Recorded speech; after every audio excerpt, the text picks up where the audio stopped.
Hi guys! We're here at Lingayen Capital in Pangasinan and I thought I should teach you some Pangasinan words. So here it goes! The Pangasinan word for beach is dayat. For example, I went to the beach a while ago. Limak at dayat niniman. The Pangasinan word for waves is daluyon. Sky is called tawon. Sand is bur. While the sun is agaw.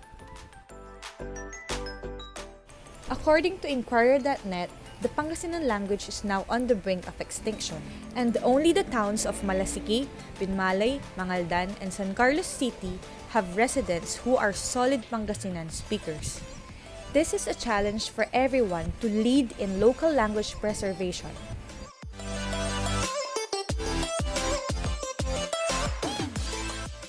So, do you speak Pangasinan at home?